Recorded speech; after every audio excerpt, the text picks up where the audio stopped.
Guys, the unthinkable is about to happen. It's not that the Marlins were just spanked and Jacob Stallings was pitching in the eighth inning. No, Sixto Sanchez returning to professional baseball today, this evening in Double A. This is Locked On Marlins. You are Locked On Marlins, your daily podcast on the Miami Marlins. Part of the Locked On Podcast Network, your team every day.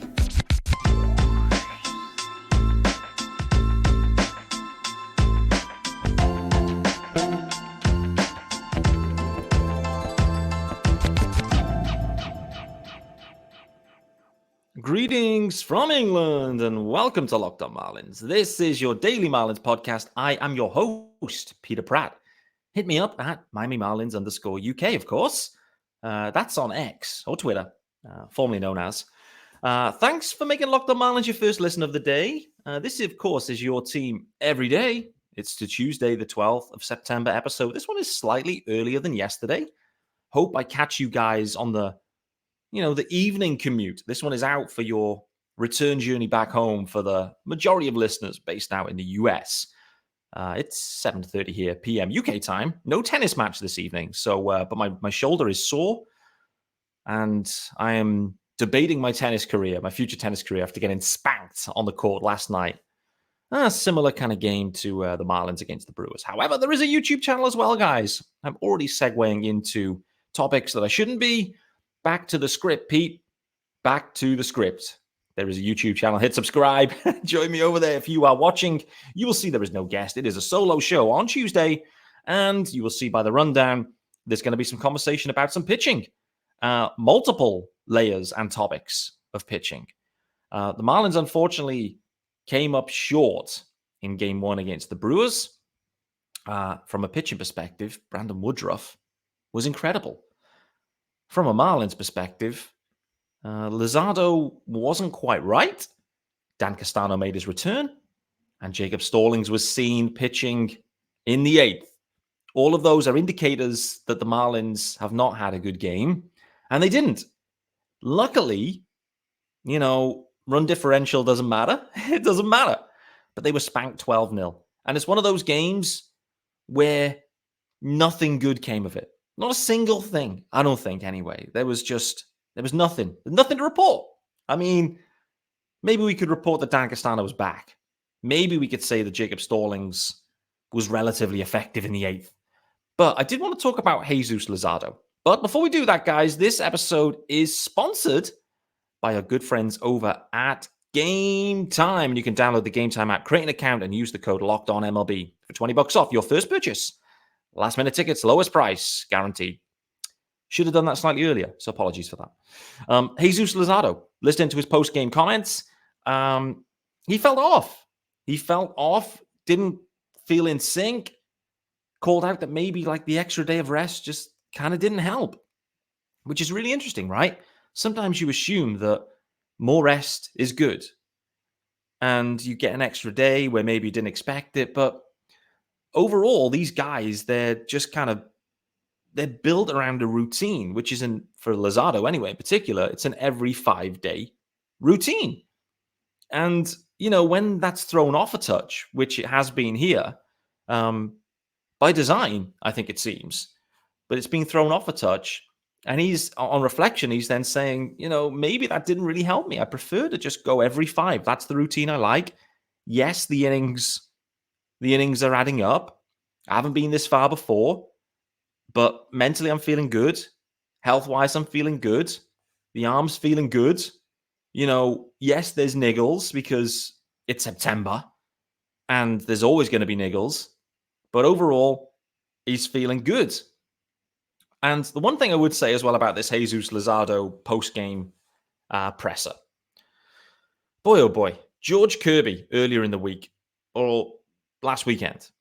I mean, this is a stark contrast, right? You have a George Kirby post-game presser, and the dude's out there questioning why, saying, I feel I shouldn't have been out there in the 7th. It's the exact opposite of Sandy Alcantara. And Sandy's saying, why am I not there in the 9th? Sandy's just built different, right? But George Kirby, he was clearly frustrated, right? It didn't go his way on the day. But just look at the maturity of Jesus Luzardo. Look at the maturity of Jesus Luzardo. Post-game, it hasn't been his best game. He's walked a ton of guys, give up a ton of earned runs. The Marlins get absolutely obliterated. He hasn't done his job. But his accountability, his ways of assessing the game, it's just chalk and cheese, which is great to see for such a young guy. Like we forget that Luzardo is so young still, and his progression has been so sharp within the Marlins organization. It's been so impressive. But equally, what is really impressive, I think, with Luzardo is just his level-headedness, and for me, that's a huge attribute. He was also asked about the pressure, and is it the extra pressure that we're into almost mid-September? The Marlins are clinging on to this wild card final spot. They're trying to keep in it. Is there extra pressure? Are you feeling extra pressure? He's like, no, I'm not feeling any pressure. I'm feeling good. This is what I play for effectively. This is what I want. This is the pressure that I want. So again, Luzardo just kind of saying all the right things, but not just saying them, like he's delivering it like he means it. And for me, Luzardo's had a brilliant season. Some little wobbles in between. He had a little rough stretch, but everyone has a rough stretch. No one can be perfect throughout a whole season. They can't. Even Sandy in his Cy Young season had a little wobble here and there. It happens. Luzardo, main thing is he remains healthy. He wants the ball. He wants to do well. And, listen, the Marlins need him. They need him. That kind of game, we can't have many more of them. We can't, because I think there's only 18 left. So they need to put together a run here. It's got to be over 500 for these 18. And, give themselves the best opportunity. So what's Luzardo got? Another 3 starts, maybe? So hasn't got many. And, we need those 3 to be good. Want to talk about Dan the Man Castano, but equally the big news of the day, Sixto Sanchez is returning to professional baseball. He is due and scheduled to pitch 1 inning. 1 inning, in brackets, 20 pitches. I mean, who knows with Sixto? He might just roll out there and it might be like a 6-pitch inning. Who knows? But he's scheduled to go 1 inning at AA Pensacola this evening. So it will be the most highly anticipated return, I think, of any Marlins pitcher, maybe ever. The amount of stuff that has been talked about Sixto Sanchez in the past, 3 seasons, basically, has been sizable. So I think there's going to be a lot of intrigue about what Sixto looks like on the mound. Clearly, it's just all going to be about repetition, progression, etc., etc. Like, it doesn't have to be, elite stuff at this point. For me, it's just like, what does the velo look like? What does the body look like? I'm interested to see what Sixto's body looks like too, right? Because even though you've got these shoulder issues and these arm issues that he's been facing into, that doesn't mean that he has to be fully ballooned at that point. Like, I'm really intrigued to see what kind of work ethic he's been putting in off the field to keep himself in better shape. A bit similar to maybe like Avisel Garcia obviously went down last year. He was ballooned. He went down last year and he came back like skinny Avi. Wonder if we get skinny Sixto or what kind of shape he's in. But we'll dig into that in some more detail very, very shortly, guys. But this episode is brought to you by good friends over at Sleeper. Yes, sir. So let's get the sexy graphics up as well for those watching. I should have already had them queued, but I don't. But I do now. I do now. That was the slickest transition you've ever seen. But the MLB playoffs are around the corner, which means the clock is ticking on your chance to 100 times your cash. 100 times your cash on daily fantasy baseball. Baseball has never been more exciting than it is now, with studs like Acuna, Betts, and Ohtani. Pick more or less on stats for these stars, like home runs, hits, strikeouts, and more for up to 100-time payout on Sleeper. Get your picks right, and you could win big time. All you have to do is use the promo code LOCKEDON, and you'll get up to $100 matched on your first deposit. Terms and conditions apply. See Sleeper's terms of use for details. All right, thanks for joining me, Peter Pratt, on Tuesday's episode of Locked On Marlins. Unfortunately, the Marlins in Game 1 against the Brewers were absolutely spanked. Jesus Luzardo put his hands up and said, I didn't have it. I didn't feel good. I didn't feel my best. But the pressure is not affecting me. The big news of the day, Sixto Sanchez is returning to professional baseball, making his first appearance since 2020. It's wild. By the way, just to let you know, it is the 12th of September and it is 2023. I cannot believe that it has been this long since we've seen Sixto Sanchez. And, let's not forget, he had 7 starts. Let's remind ourselves of Sixto, right? Because he was kind of thrust into action in 2020. It was the shortened season. The Marlins were in the hunt, similar to now. And he was thrust into action. He started 7 games. He threw 39 innings overall. ERA of 3.46. He was 3-2 as well. Impressive. He had a FIP of 350. And overall, Sixto Sanchez, he was impressive. Very impressive. It looks like, actually, based on Baseball Reference here as well, he was 7th in the Rookie of the Year voting. So I didn't even know that. I haven't even known that. But he was 21 at that point. And let's be totally honest, he looked like a stud. He really did. And then obviously there's been a plethora of issues and injuries for Sixto Sanchez and PR issues and all sorts of stuff going on with Sixto Sanchez. Fundamentally, came into spring in 21, got hurt, and we've not really seen him since. And every time we have seen him, he's been thrown from 23.5 feet, and he's been looking fat, to be honest. He's been looking out of shape. He's not been looking like a professional baseball player, both, in terms of what he's doing and the way he looks doing it, which is pretty disappointing from a Marlins organizational perspective, that a guy that flashed into our world at age 21 in 2020, pitched in postseason games for the Marlins, wasn't, didn't have the work ethic, maybe the mentality, the maturity, I don't know. But there was seriously, there were issues in 2021. And I think the frustration was kind of there as well with him within the organization. There was then this kind of PR campaign that came out, I think at the start of the 2022 season. I think Carl Seelaf might have done that PR, campaign.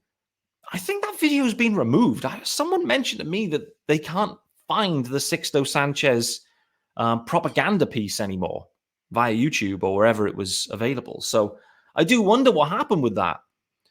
I do. And just this whole Sixto situation has just been, it's just been baffling over the years. It gets to the point where, when I think of Sixto Sanchez, and I think a lot of people think of Sixto Sanchez now, you just think of Craig Mish. There's this connection with Craig where Craig's basically just forget about that guy. He's cooked. And the reason the Marlins aren't doing anything is because, he was a part of a huge trade, sending JT Realmuto to the Phillies. And because of that, they're handling Sixto Sanchez organizationally in a way that, other players they wouldn't have handled, because it's bad optics, right?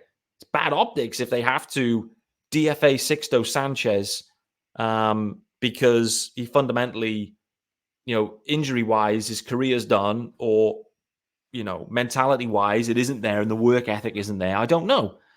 So this has been a storm brewing for years with Sixto. Like I said, we've had 2021 throwing off mounds for 20 feet. We've had a propaganda campaign in 2022.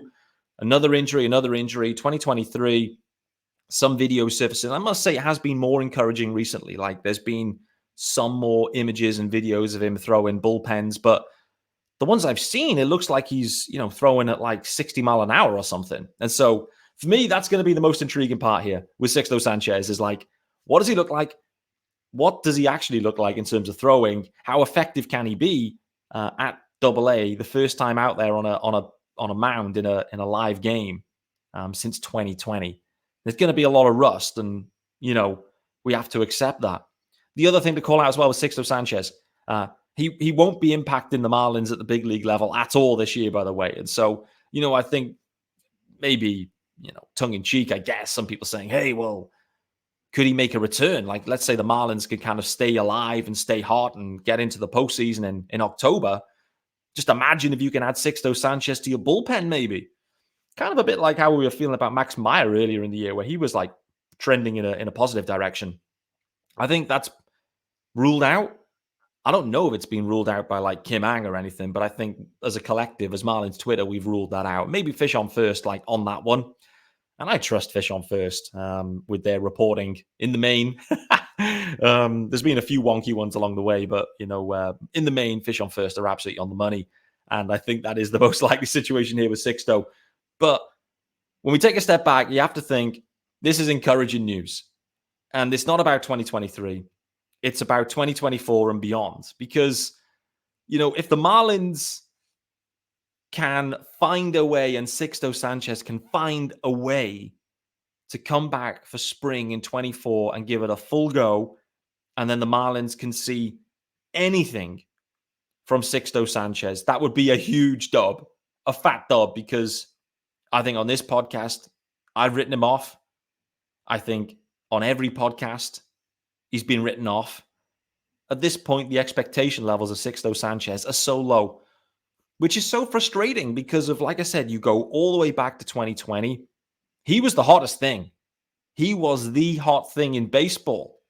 He was up there on every show. Everyone wanted a bit of Sixto Sanchez. Everyone did. I remember asking Garrett Cooper directly back when the Zoom room was happening. RIP the Zoom room. He used to love those days. But on the Zoom room, said to Coop, how good is Sixto Sanchez? Asked him directly. Coop started laughing. He said, Pete, I don't think he said Pete, but he said, you can see that for yourself. The dude looks like an ace. That's what Garrett Cooper said. And so that's the frustrating thing for us as Marlins fans. And I think for the Marlins organization is the talent, the stuff is absolutely there, was there for Sixto Sanchez in 2020. And in and around, they made this trade. Clearly, it was a big headline deal. And the Marlins have just never been able to see full value from that situation. But he's still young enough. And if he can get his body right, and all of a sudden he can find a way to stay healthy and be back to, what we saw in 2020, then that's going to be another huge boost for the Fish. There's already a lot of arms. There's a backlog of arms kind of stacking up. But as we've seen this year, and we're going to finish this episode shortly, we've seen this year that they've run out of arms. They've run out of starters. Trevor Rogers is down. Sandy's down. Max Meyer's still down, obviously. They've made some trades. And they're kind of running out of arms at this point. They're pretty much going with a bullpen game here and there and a few other bullpen games mixed in with Eddie Cabrera. So, whilst, you only need maybe 5 starters in a rotation, opening day, the reality is you'll need probably 10 starters through the year at some point for various reasons. We've seen that this year. We have. So Sixto being back and being able to handle any meaningful innings as a starter, I think would be huge. But who knows? Who knows the way Sixto goes? Would it be shocking if Sixto ends up just kind of transitioning at the pen? Maybe they feel like his arm and his body at this point can't handle the stress and load of like 90, 100 pitches anymore. Maybe they think, actually, let's transition him to the pen. Stuff still plays. 20 pitches here, 25 there. What value can you get? We'll wait to see. Final ad of the day, guys. And I want to talk about this evening's game. But before we do that, this episode is brought to you by our good friends over at Gametime. Yes, sir. And guys, listen. Tickets, it should not be stressful. It shouldn't. Buying tickets to your favorite events, it should not be a stressful situation. But Gametime is the fast and easy way to buy tickets for all the sports, music, comedy, theater near you. And they have killer deals on last-minute tickets and their best price guarantee. So you can stop stressing over tickets and start getting hyped for the fun you'll have. You don't have to plan months in advance. You don't. Gametime has deals on tickets right up to the day of the event. You get exclusive flash deals on tickets for football. Yes, I did say football. Basketball, baseball, concerts, comedy, theater, and more. And the Gametime guarantee means you'll always get the best price. If you find tickets in the same section or row for less, Gametime will credit you 110% of the difference. Snag the tickets without the stress with Gametime. Download the Gametime app create an account and use the code LOCKEDONMLB for $20 off your first purchase. Terms apply. Again, create an account and redeem the code LOCKEDONMLB for $20 off. Download Gametime today. Last minute tickets, lowest price, guaranteed. All right, guys, final segment here. And it's a short segment, but thanks for joining me, Peter Pratt, on Tuesday's episode of Locked On Marlins. The Marlins are going in game 2. It's game 2 of the series against the Brewers. Unfortunately, last night's results were pretty much the worst case situation for the Marlins. Everyone won. Pretty much everyone won that we didn't want to win. Even the Phillies managed to burgle game 2 in the doubleheader from the Braves. So what does that mean for the standings right now? It means, from a wildcard perspective, the Marlins are 1.5 games back of the Arizona Diamondbacks. I'm not sure they have been more than a game back, have they? Maybe they were recently, maybe they were 2 games back and then they went on this run. So, they're 7-3 in the last 10. The Brewers, the Brewers are still pushing for the division. They're still being pressed by the Cubs. Like, the Brewers aren't gonna ease up. But the Marlins, they desperately need to find a way to keep winning games. The Giants are still in it. The Reds are still in it. But there's a little bit of a cushion that's appeared now recently. And that's, primarily driven by the fact that, the Giants and Reds have had a bit of a sticky patch. The Diamondbacks have kind of turned it back around. The Marlins have got themselves back in it, but need to keep the foot down on the pedal because not only, is it the Brewers for 4, which will be tough because the Brewers seemingly always pitch well, but then it's straight home for 3 against the Bravos. And so, it doesn't ease up for the Marlins. It doesn't. This is a real tough week. You're facing 2 division leaders in the middle of September for 7 games straight. It's a tough ask. And it's a tough ask for Skip to be managing all of the pitching right now. What are we expecting tonight? I believe we're expecting an opener in JT Chagua going for the Marlins. The expectation is that Eddie Cabrera will be, piggybacking off that. When he does that will be interesting. Last time out, they went with 3 guys and then they got to Eddie Cabrera. So I'm intrigued to see when they go. I'm also intrigued the fact that they, off the back of this Sandy Alcantara situation, haven't decided to flex Eddie back to just straight up starter. I don't know. Maybe they feel better. Maybe they feel better about Eddie coming out of the pen. I don't know. Like, if he's always been a starter and they want him to deliver kind of the length of a starter in these games, then it would probably be easier for Eddie to have the known routine and have the structure of, I know when I'm going because I'm going in inning 1 and I can prepare and get my routine right. So I'm intrigued. I'm intrigued to see, do they go with 1 guy? Do the Chagua open, get the first few outs, hopefully, cover the first inning, and then you switch into Eddie Cabrera? Or are they going to try and go through the lineup once the first time with like 3 guys, try and get 3 innings of work, and then bring in Eddie to try and, stretch out as long as he can and put themselves in a position to win? It worked last time out, so I'm very intrigued. But we have to call it out. This bullpen is being asked to do so much. This Marlins season right now pretty much hinges on the bullpen. And it's not just the leverage guys. Your season will always hang on the leverage guys. They have to perform. And as we spoke on yesterday's episode, they have been performing. This is all about now the long men. What can the long men give you? And what can your starters give you in terms of length? That is the key question here. And that is basically the determining factor of this Marlins season. What can Eddie Cabrera give them? Can we see no walks and can we see high stuff, tons of strikeouts, 4 or 5 innings of Eddie Cabrera? If so, the Marlins will have a chance to win. However, they're going against Freddie Peralta. He's 11-8 with a 3.89 ERA. It's going to be tough against Freddie Peralta. It was tough against Brandon Woodruff. The Brewers' offense came alive as well. They hit well. So this, again, is a tough series. This is a tough matchup. But this is fundamentally playoff baseball now. Already is. That'll be the mentality, and the boys will be bang up for it. Thanks for making Locked On Marlins your first listen of the day, guys. Thanks for joining me, Peter Pratt. I'll look forward to seeing you guys tomorrow on Wednesday. Of course, we'll see you then.